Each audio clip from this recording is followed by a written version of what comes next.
After 60, love feels different. It is quieter, deeper, more sacred. It is no longer about the fireworks. It is about the fire that stays lit in silence. It is in the way they check on you, listen to your stories, hold your hand during the news. But sometimes, that fire begins to fade. Not all love ends in arguments. Sometimes it dies in the absence of effort, in the slow withdrawal of attention. And that is why it hurts so deeply. Because there is no moment of goodbye. Only the growing feeling that you are being emotionally left behind. Today, I want to speak gently to the ache inside you. Because when someone is emotionally pulling away, your heart feels it before your mind admits it. Let us walk through the earliest signs, together.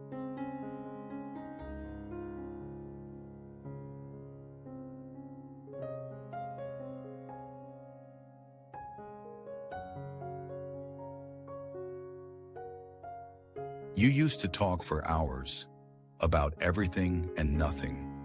The grocery list, the neighbor's dog, your aching knees, their childhood stories. It was not the topic that mattered. It was the feeling of being heard. Now, it is different. They respond, but do not ask. They listen, but seem distracted. The phone is in their hand. The eyes look past you. You tell a story. They nod, but the warmth is gone. According to the American Psychological Association, emotional distance often begins when shared emotional dialogue is replaced by surface-level communication. People stop asking meaningful questions because they are no longer investing emotionally.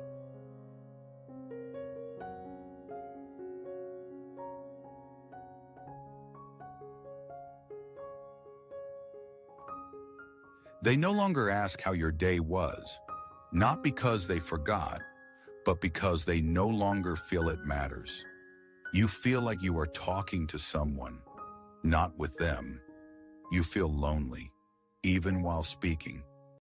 Couples psychologist from Germany, Dr. Claudia Metzler, said, "When someone stops listening to your thoughts, they are already walking away from your soul." In healthy love, words build a bridge. In fading love, they become a wall of silence.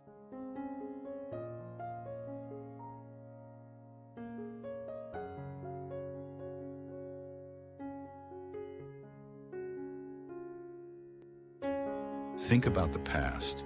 How often did they reach for your hand without thinking? How easily did your bodies find each other on the couch, in the kitchen, at night? Now, it is different. They no longer place a hand on your back. They stop brushing your shoulder in the hallway. They sleep with more distance between you. It is not always about passion. It is about presence. The University of Virginia conducted a longitudinal study showing that physical closeness, even small gestures, has a profound emotional impact on relationship security, especially in long-term couples.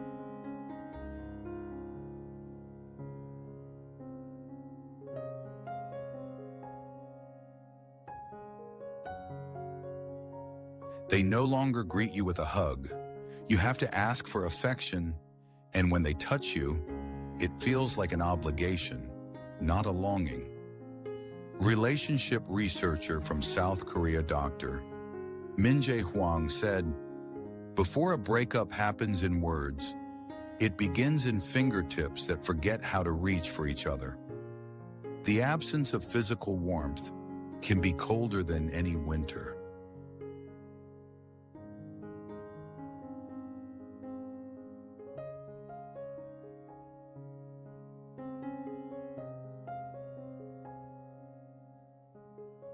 They still live with you. They still come home, but they no longer bring their world to you. You find out about their plans from someone else. They tell you about their day in one sentence, or not at all. The details are gone. the sharing is over. And what hurts more is how natural that silence has become. The Gottman Institute, a global authority on relationship science, calls this the turning away phase. Couples stop sharing their emotional worlds. They talk logistics, not love.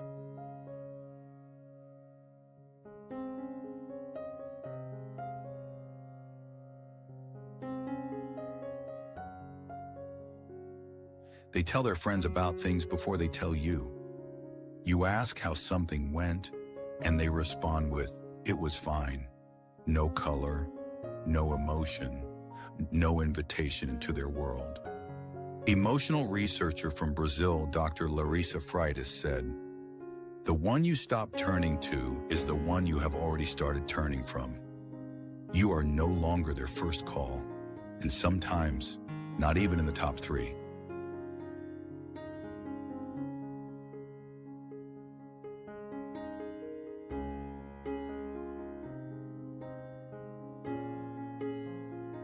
In real love, disagreements are natural.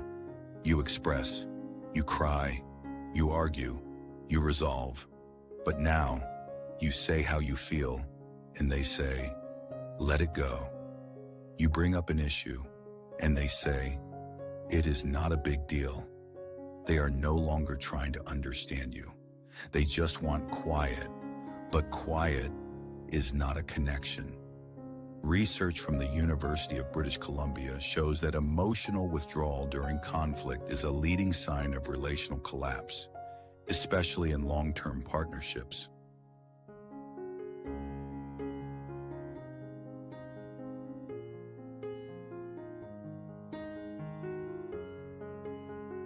They avoid eye contact during difficult talks. They say, "You are overthinking," or "I do not want to talk about this." They walk away from the conversation and from you. Therapist and writer from Kenya, Dr. Nia Okoye said, "The worst kind of silence is the one that follows your pain and leaves you alone with it." When someone no longer wants to fix what hurts you, they are no longer protecting the bond you built.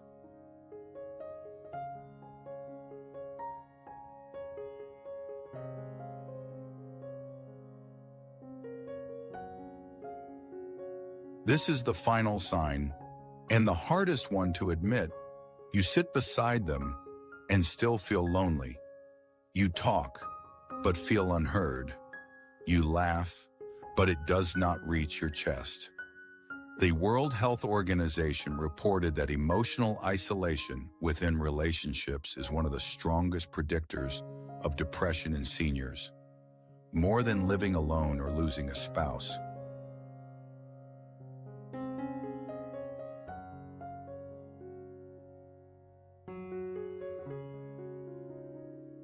You begin making plans without thinking of them. You look for emotional support elsewhere. You stop expecting them to notice when something is wrong. And deep down, you already know the answer to the question you are too afraid to ask. Philosopher from France, Alain de Botton, said, "Being loved is not about being near someone. It is about being known and accepted where you are most human." You can be married, you can sleep side by side, and still feel like you are living separate lives. So, my friend, if you felt seen in these words, know this: it is not a weakness to notice when someone's love is fading. It is strength, because awareness is the beginning of healing. You deserve to feel emotionally safe. You deserve to be spoken to, reached for, remembered. You deserve a love that stays present, not just physically, but emotionally, spiritually, and gently. Sometimes they come back, sometimes they do not. But either way, you are still whole. You are still worthy. Psychologist from India, Dr. Radhika Mehta, said, "When they stop choosing you, start choosing yourself with twice the devotion." Subscribe if this touches something deep inside you. Comment below. Have you ever felt someone pulling away? And how did you hold yourself through it? Until we meet again, be gentle with your heart. Stay true to your worth. And never let someone's absence make you forget your value.